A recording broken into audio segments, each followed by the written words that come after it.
This is an ad by Regain Couples Therapy and features real testimonials.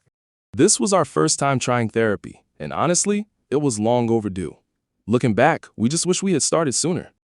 Regain's qualified therapists help couples when they can't get there on their own.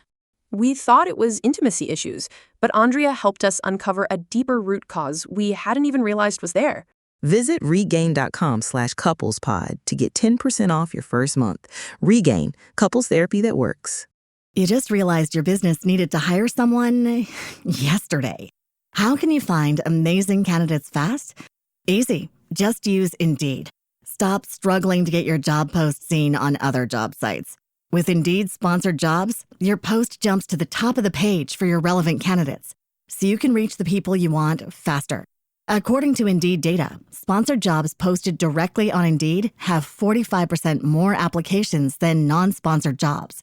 Don't wait any longer. Speed up your hiring right now with Indeed. And listeners of this show will get a $75 sponsored job credit to get your jobs more visibility at Indeed.com/kidsandfamily. Just go to Indeed.com/kidsandfamily right now and support our show by saying you heard about Indeed on this podcast. Terms and conditions apply. Hiring? Indeed is all you need. Are you ready to learn the 3 secrets to launching a successful podcast? Hi, I'm Bill, a recent client of the Podcast Mogul. If you've been thinking about starting a podcast but aren't sure where to begin, he's got you covered. He is hosting a free webinar where he will share the 3 secrets that can help you launch, grow, and monetize your podcast without any fancy equipment or technical headaches. Click the link in the show notes to save your spot now and let him help get your podcast off the ground.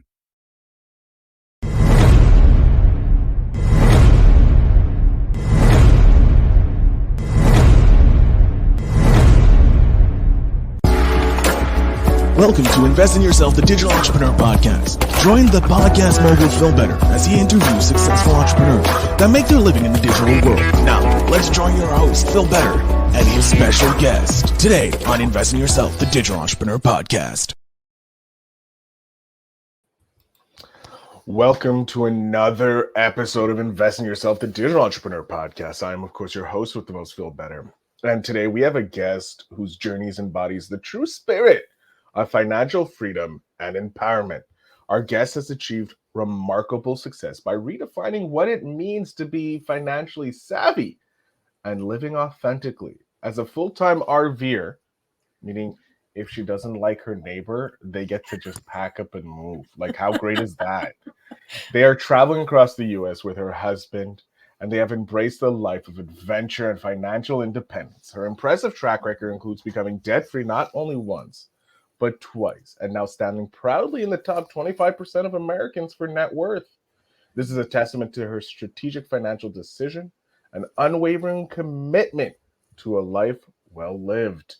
Her expertise extends beyond her personal achievements. They have dedicated her time to helping others navigate their financial journeys with confidence and clarity. Her approach is refreshing. She empowers individuals to make informed money decisions without the burdens of shame, guilt, or restrictions, because we all know we need that coffee every once in a while.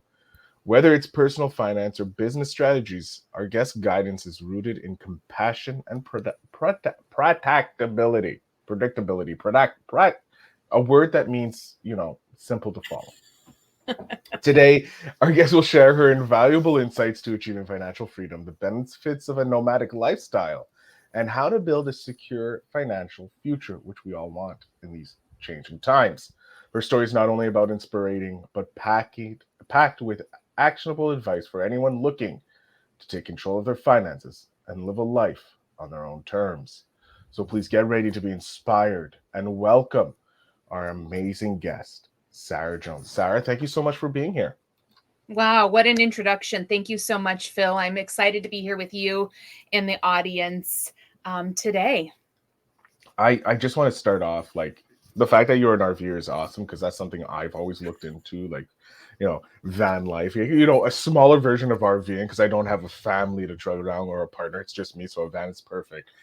But, like, I want to know what really got you into the world of entrepreneurship. What made that spark happen? It's so interesting. Ultimately, I say I'm a terrible employee. And so I didn't have another option. If I want to make money and I'm a terrible employee, then I need to have my own business, right? The long story is my dad, I grew up around it. My dad always owned several businesses. He worked for somebody else, but always was starting new businesses. And it's just the life that I thought was that everybody had, right? Like I didn't know any different. And there's a lot of story that goes along with that and how owning multiple businesses, how I learned from him and how I started out in my journey, how it was actually a detriment to our finances. But what I've learned has actually sparked now this multi-creative, business model that we have, where now my husband and I have multiple businesses again, but it's in really of benefit to our finances. So ultimately, I just say I'm a terrible employee. I've always cared about other people's businesses more than they cared about them. And I thought I need to be my own business owner. Makes life maybe a little bit simpler for me. I like that. And plus you're not bumping heads saying we need to do this, and they're like, no, and you're like, but it will save the business. That's exactly my husband, said. He said, Sarah, he goes, you always like ride these sinking ships to the bottom of the sea. It's time to jump off and, kind of build your own. And so I just have this heart for business owners. And I think that's why I care so much about, when I worked for small businesses, I care about making their businesses profitable. And I care about them as humans. Like, owning your own business is not for the faint of heart, right? It's a beautiful thing, but it's not for the faint of heart. And there's so much about owning a business that we're just simply not taught. And I just have a heart for small business owners. Hey, I love that. That's why you're here. Small business owners are the backbone of the universe. Without them, most of the economies wouldn't be moving forward, and it's really a reinvestment into the community, rebuilding those community connections. I want to know what was your first start in entrepreneur? You said your parents had multiple businesses. Even though they were sometimes working 9 to 5s, they had those multiple businesses, which you realized not the best thing to have. But what was like your first venture into this world of entrepreneurship? I would say my first official one was with an MLM company, and I'm not knocking them. I think that, some parts of it can be really good because it sparked this idea of I can do this, right? And I didn't have to create something on my own. It was already created. So my first official start being an entrepreneur was in the MLM space. And from there, it really kind of blossomed. I didn't hang around that space for very long. But I do want to mention, Phil, that part of the reason in starting with that MLM company and then ultimately going along and creating multiple other businesses was it really came from a place of scarcity mindset with money. That even though I was working, a part-time job, there was just a lot of things that happened in life. Went through a divorce. I had 2 very young children at the time. I was now financially responsible, right, for me and 2 kids as the sole provider. And while I was working part-time, trying to get hired on full-time, it's like this scarcity mindset of like, what else can I do? Right? I'm not contributing enough. I'm not making enough. There's not enough coming in. Notice my word, enough is just the thoughts that kept going through my head. And so I became really resourceful in ways to make more money.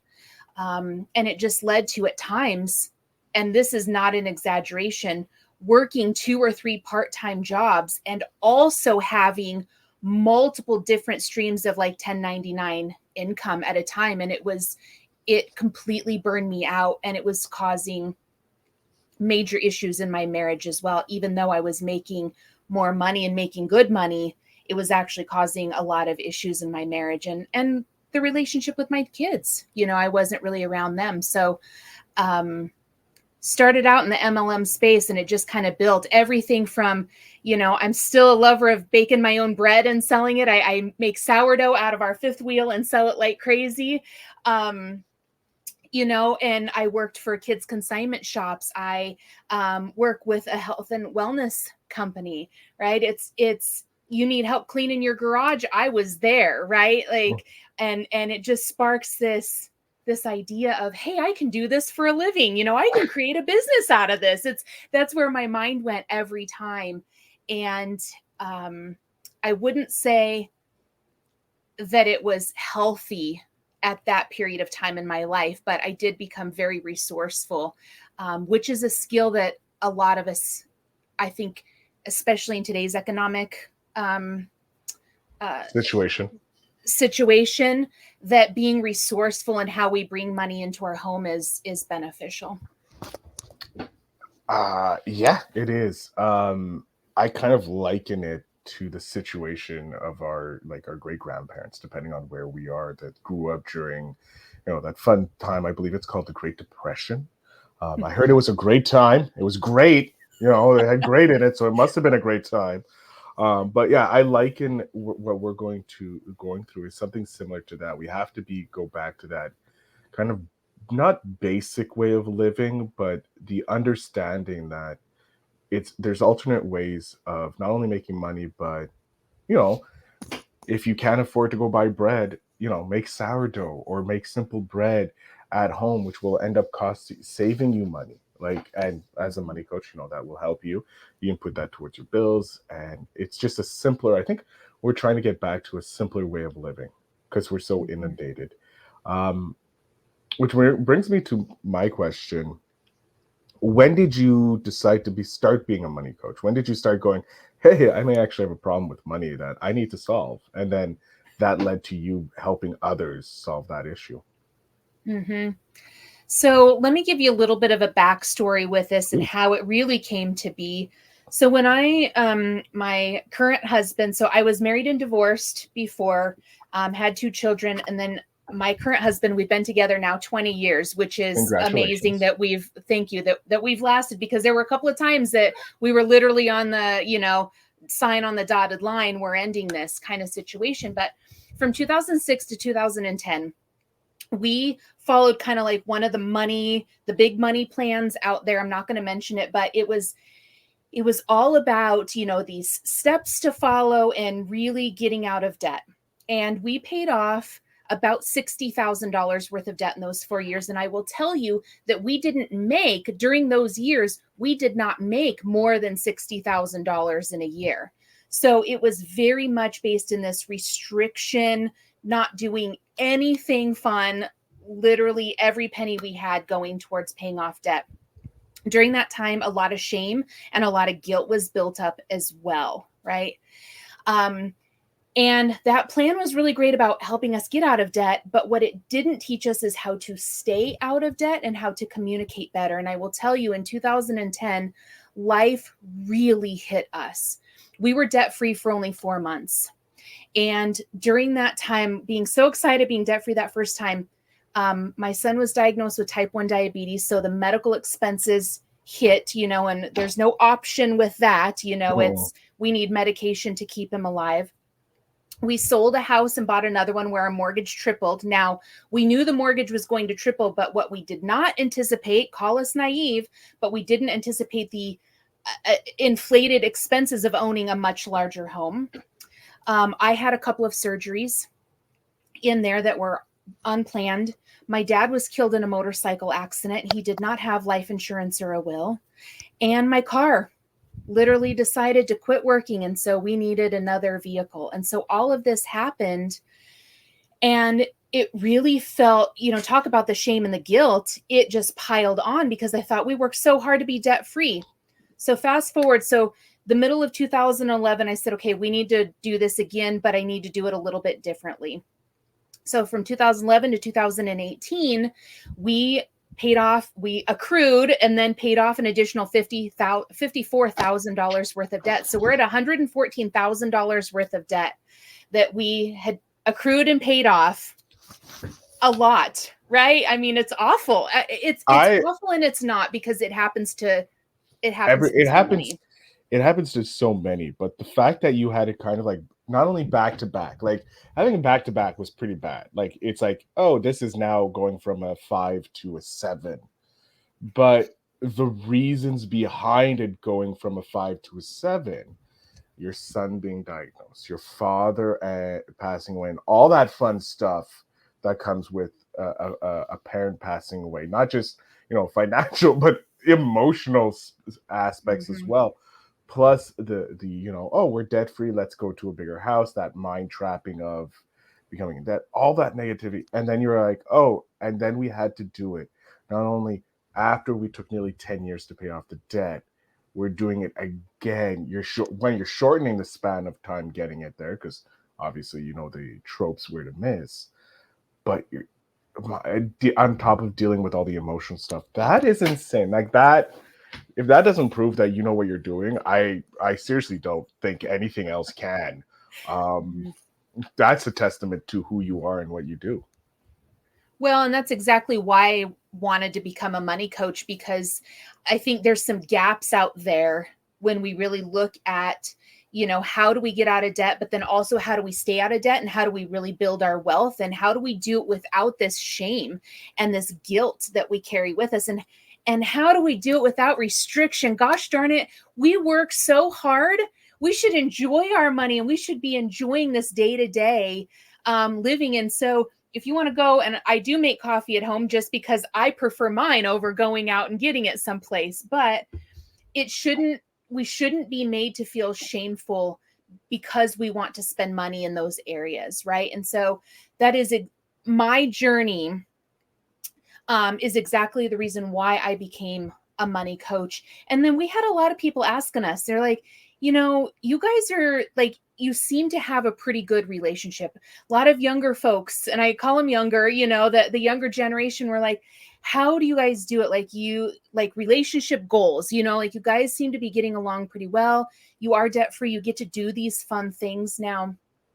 And we just had this peace about us, that it wasn't, money wasn't so stressful. And I thought, I can really help people in this area, because I believe that we can do better as a society in how we talk about money, and we can do better with not putting shame and guilt and restriction on people. Like, we feel that enough ourselves. We don't need it coming from an outside source. So how do we be not terrible with money and do it in a way that actually builds our confidence, that creates this clarity for us, that we know what to do? It really gives us the ability to act no matter what situation comes our way. Because listen, Murphy's going to show up at your door at the most inopportune time. So how do we plan for that and then be able to move on? I love it. It's great. And the fact that you didn't, like, you're doing it from a place of love, I can feel, with helping people, because you understand what it's like. You understand what it is to get debt free and then fall into the same trapping, quote unquote, fall into the same trappings. You didn't fall into obviously the same trappings, but have the same trap open up and swallow you, because you're like, oh, I don't have to worry about it. But now you're being conscious because the other shoe, Murphy, loves to be behind that corner down the road. It doesn't matter where he is, wherever that corner is, he can be behind it. And he is a very nice person sometimes. Right. I'm interested. You have the money thing. You're doing great, right? Or in my view, you have success. You have your freedom to, not only freedom to do what you want when you want to. You have the freedom to go where you want when you want with being in the RV. You're not locked to a location. You're more of this nomadic lifestyle, which I find very appealing. Because you have that ability to say, hey, I can make communities all across the world instead of just in one place. Like you said, I don't have a community, but you do. You have a community wherever you go. You build those communities. And that's leaving a legacy, because those people who come together, who are like meeting you, they're going to stay together and be able to grow and take your lessons further. I'm wondering, if we snap our fingers, we go 10 years down the road, what are you doing, Sarah? And how do you see your growth as the money coach and everything that you're doing right now?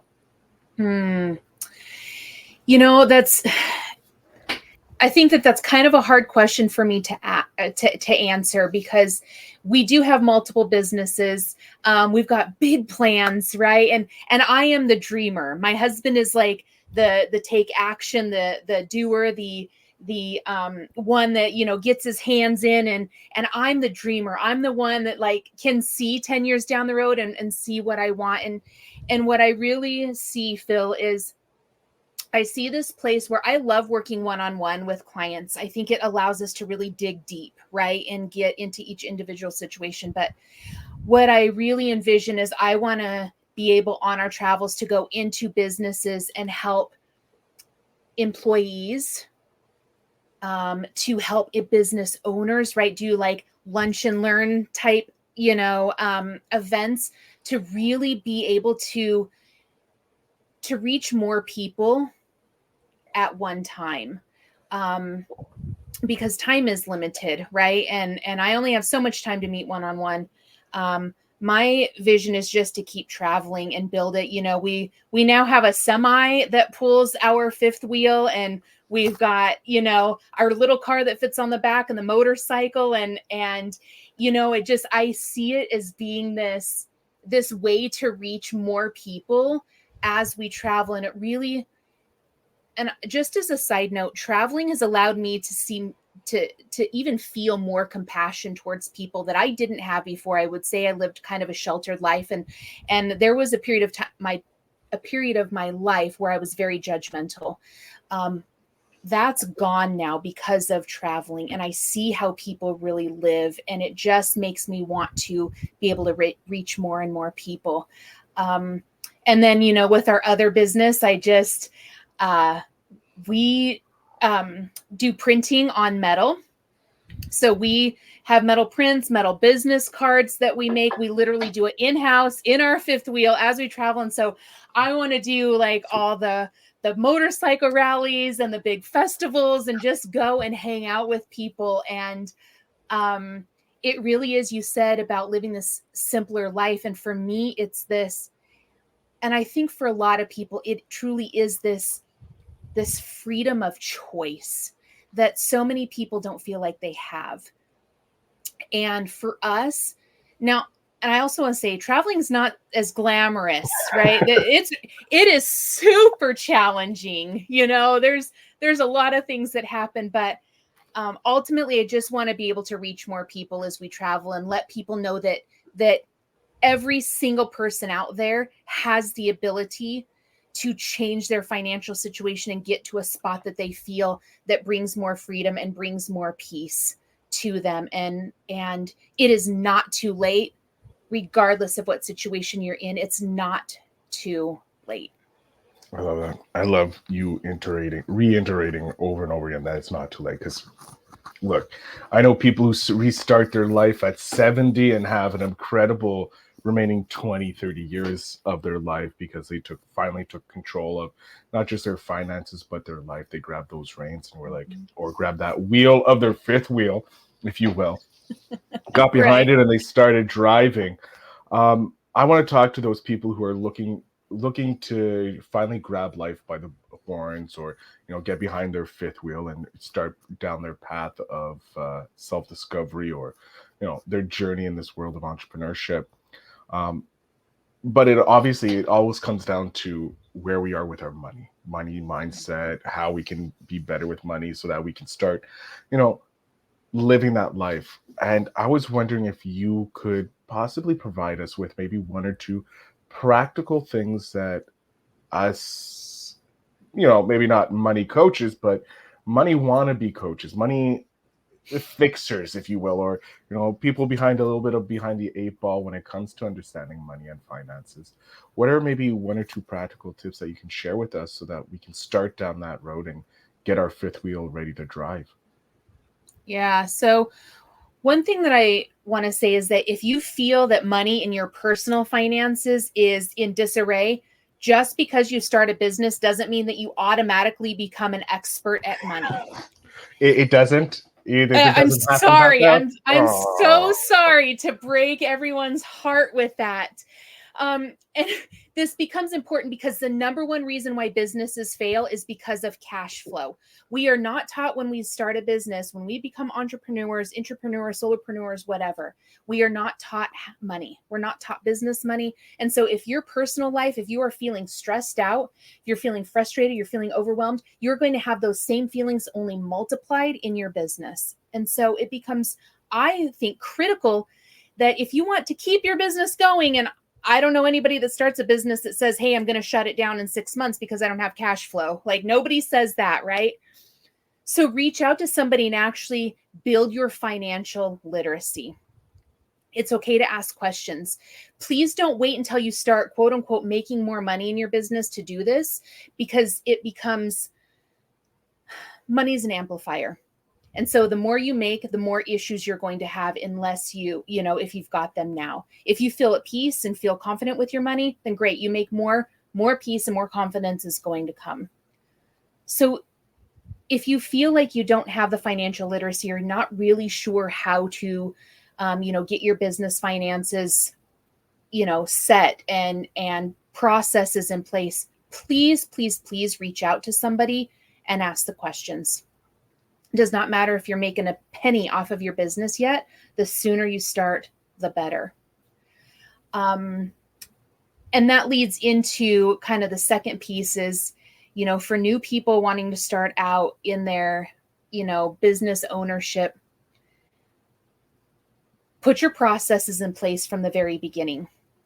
As Rob Deerdeck, who is, if I've mispronounced his name, I'm so sorry, but he is the host of Ridiculousness on MTV. Side note, I couldn't stand the guy for a lot of years, but I heard a podcast with him a couple years ago, changed my view, and I really value everything that he shares. But he says, if you do not build harmony into your life and your business from the beginning, you will not have harmony in your life and your business as you become more successful. So you have to build this in from the beginning, right? And so knowing what your calendar looks like, making sure that your business fits into your life does not become your business. That's important, right? You get to live every day, but when your business overtakes your life, which I see so much of the time because people are on this quest for more money, more money, more money, they forget to live. And then there builds a lot of resentment with business. So building your life so that your business fits into it is also really critical. Same goes with the processes that you do with your money. Getting those in place from the beginning, creating those habits. So when you start making more, the habit's already built and you can move your attention towards the places that require it more. Phil, I don't know how many people come to me and they're like, Sarah, I'm making, $50,000 a month, but I literally cannot pay my bills. And it's because there's no process. They might be using a bookkeeper or QuickBooks or something like that. But let me tell you, folks, those are supporting partners and those are tools. Those are not systems in your business. They are tools to use. There is a difference, right? And so that goes back to then the financial literacy. You dropped more bombs in that short segment than I was ready for. But I have to say, the procedures and processes and systems being put in place is so important, not just in your business, because that's what runs the business, but also in your personal life. And I love that you touched on that, because having systems in place and procedures, like, okay, the first of the month this gets paid, then Mondays I do this, Tuesdays I do this. Okay, every Friday I check my balance sheet to make sure that, hey, the business is doing good, but also my personal balance sheet. So I know what went out, where I need to correct the following week, instead of being, surprise come rent and be like, oh, I don't have money to pay rent. Shoot. But having a fifth wheel, you don't really have to worry about rent. You have to worry about car payments. But still, is there something that is on your bucket list as an entrepreneur that you're looking to get completed, let's say in the next 5 years? We'll give you a nice little round, 5 years to complete something on your bucket list. What would be something you're looking to complete on that bucket list? I want to be on a big stage. I want to be on a big stage and talking to the people that are just, starting their businesses, or have been in business for a little while, but still feeling like they are super overwhelmed with the money, because I think this is an area that we are not talking about. There's a lot of big stages out there that talk about gaining more clients and how to sell more and, making more money, but nobody is talking about what to do with that money and how to make sure that you're using it in a way that's actually of benefit. And so my bucket list would be to be on a big stage, which is going to overcome some huge fears of mine. I can only imagine. I do pretty good on camera now, and I can talk to a group on camera, but being in front of live people of a bigger group, it's going to be a huge, fear that I have to overcome. But I think that we need to be having these conversations, and they're not being had. People in the business world are talking about making more money and signing more clients and, growing your service space and, having employees, but nobody's talking about how to use those dollars. And if I had a bucket list item, that would be it, is to really educate people on a big stage, how to make sure that they are building a financially sustainable, financially healthy business. I love it. I can see it already happening. You already have everything in place. You just need that connection to the stage, which I think is going to come with your community traveling around. Curious, do you find that it's a little difficult being in a fifth wheel while running multiple businesses, or does that allow you an advantage over, stationary business owners? I think that it's all relative, truthfully. I think that, when we did have our home and when we were stationary, I still met with clients the same, virtually over Zoom. I still did that. And I still worked with people all over the United States and Canada. So that part hasn't changed. I don't meet as many people in person now. So, it's probably more virtual. I think that with our travels, I think what it's done is it's allowed other people to start, and I hate to say this, living vicariously through us, but I think it really has opened up some people's eyes to, hey, if they can do it, then I can do that too. I am very open about our travels. I'm very open about our finances. I'm very open about how we do things and how we make this life work. And it surprises a lot of people. And with that surprise then comes this belief that, you know what, maybe I can get there too.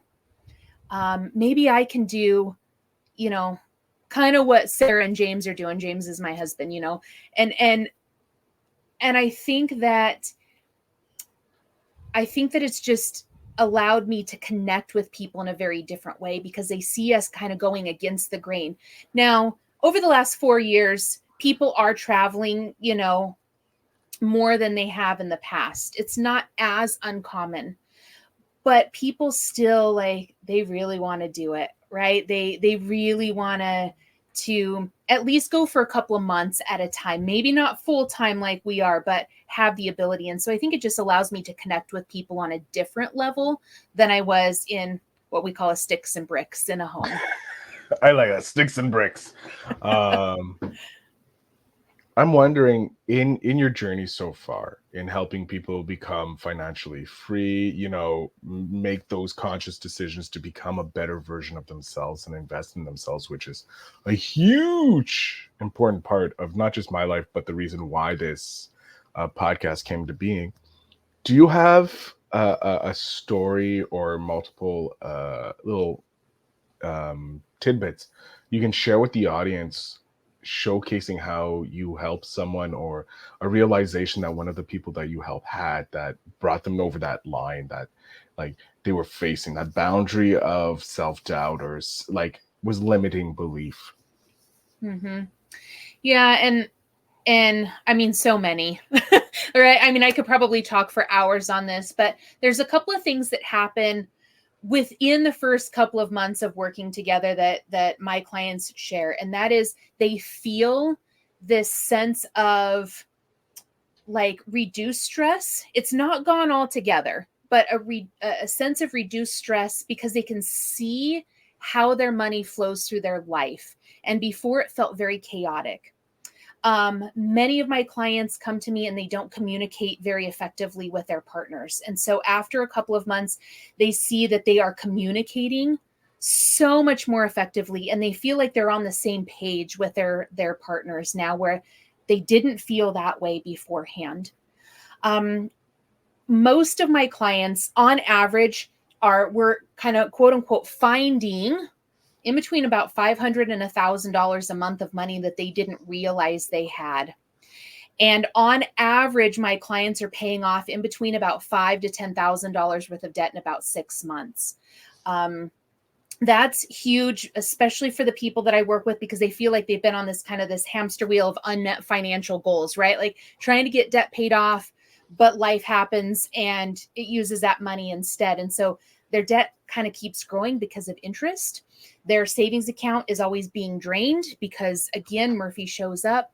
And so these are the types of things that my clients really are paying their debt off faster, growing their savings quicker than they ever have before. And part of that is due because we really dig into putting processes in place that fit their life. I talk a lot about spending more money in the areas that bring value to your life, and then eliminating the things or redirecting the things that you're currently doing. So much of the time we're spending money in areas that make us feel good for the next 5 minutes, but we're not thinking about what's going to bring value to our life within the next 5 years, right? And so really transitioning, that mindset and that thinking with our money, that we can live a really great life today and still have a really great life tomorrow. It doesn't have to be this either or scenario that I think is put out there so much. I love that. That's great. Oh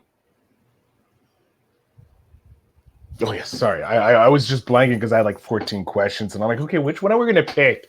Which is always a problem when you do interviews. We're gonna jump to, I don't know what you do to invest in yourself. Like I know, like you mentioned, you listen to podcasts. Obviously, I'm guessing you do some reading. Being able to relax in a fifth wheeler. Oh look, I'm just gonna sit by this river and just put my feet in and read. I hope, or at least audiobooks. What is it that you do on a constant basis that you have seen pay more dividends when you're investing in yourself? Is there a certain routine, a certain specific thing that you found that has, been the dividend giver through your journey so far? Mm-hmm. So in addition to those couple things that you mentioned, definitely reading. I think that that's important because we need to be growing our mind all the time. Physical health, hugely important. And I've taken a more active approach to this even over the past 8 weeks. So really focusing on my physical health has allowed me to have more brain clarity. I have a little bit more energy, boost your confidence a little bit, which then, right, you start to make maybe different types of decisions with your money. And there's so much psychology that goes into this that I'm not going to dig into, but it's actually been a proven fact. And actually I've got a community, my financial frontrunners community, that this month has been all about the connection between physical, mental, and financial health and how they're all so connected. And so reading is boosting some of that mental health, right? Journaling, mental health, the physical health of, really watching nutrition and getting some regular intentional exercise in. A third one is surrounding myself with people that are doing things that I aspire to do, getting into different groups and different rooms where I'm not the one being the inspirer, but really getting at the same table in the same room with other people that are doing really, truly magnificent things in this life. And I think that that's super, super important in investing in yourself, is surrounding yourself with people that are going to encourage you, that are going to show you the ropes, that are going to help keep you accountable, that are not complaining of all the things that they don't have, but they're talking about all the things that they're doing to change their tomorrow. And for me, that's really big. I grew up with kind of this negative Nelly mindset. I was the pessimist, right? I was referred to as Eeyore a lot. And so I recognize that to change that mentality, I have to get myself into rooms where people are making moves and they're not just talking about doing something different, they are actually taking action to do something different. I love that. And those are really great practical pieces of advice just by you sharing what you're doing. Getting into those rooms where you are the one being inspired and not inspiring others is super important. Goes with the saying, if you're the smartest person in the room, you're in the dumbest room possible. I have one final question before we wrap this whole shindig up. And it's very important because, as some of my audience knows, I have a nephew. I love him dearly, and this question is really for him more than anything. But when he turns 10, I'm going to give him a book full of advice from amazing entrepreneurs like yourself, Sarah. And this is specifically for him, talking to him. I have your 10-year-old version right beside me of you. Perfect, amazing, fun person. Very funny, must say. A joy to talk to. But I want to know, what's one piece of advice you would love to be able to hand back to your 10-year-old self? Oh, that I remember being 10 so clearly because for a multitude of reasons, but one, and I don't even want to get emotional because this is really hard. It really is that you're enough and that the responsibility to make everybody else happy does not fall on your shoulders. The responsibility to take care of everybody else is not yours to be had. I carried a lot of weight for other people in my family that I didn't need to carry. And in fact, I have the tattoo now that actually says I am enough, because I needed to hear that when I was 10 years old. I needed to hear that it's okay to be a kid, that you don't need to grow up so fast right now. Be yourself, be different, continue to be different. You don't have to be like everybody else. So many things I would say to my 10-year-old self, but those are the two big ones. Continue to be different, and taking care of everybody else doesn't need to sit on your shoulders. And I think those are some great advice, even to people living today. They should start being themselves. Sarah, I'm going to jump off stage here. I want you to let my audience know where they can find you, where they can connect with you, where if they're having money issues or they're looking for someone to inspire them in their money journey, how they can get in touch with you, or if they need a metal business card, which sounds friggin' amazing, if anybody is looking for that. So the floor is yours. Wow. Well, thank you so much, Phil. And to all of you out there, Facebook, Instagram, LinkedIn, I am there. You can also go to my website. Website is keepingupwiththejonesesfc.com. So FC stands for financial coaching. You can pretty much look me up under the same name on Facebook and Instagram as well. We do have these fun business cards, metal business cards right here, two-sided. We print those in-house. But yes, I'd love to have just a conversation. This isn't about selling you on a service. This is really about helping you feel more confident in your money. And I love talking about money now, and helping you feel more confident. So look me up in all of those places. Keeping Up with the Joneses FC. I love it. Sarah, I have to thank you so much for being here, sharing your journey, sharing your advice and your knowledge. It was a pleasure chatting with you. Oh, thank you so much for having me, Phil. It's great being here with you today. Excellent. To my audience, of course, I thank you so much for listening. If you're interested in connecting with Sarah, of course, you check out the show notes down below. There are all the links to everything to connect with her. You can find there, especially with Keeping Up with the Joneses FC will be there to help those who are like, how do we spell that? Show notes will have you taken care of. I want to thank Sarah again for being here. She was an amazing guest. For you listening, and as always, remember to invest in yourself.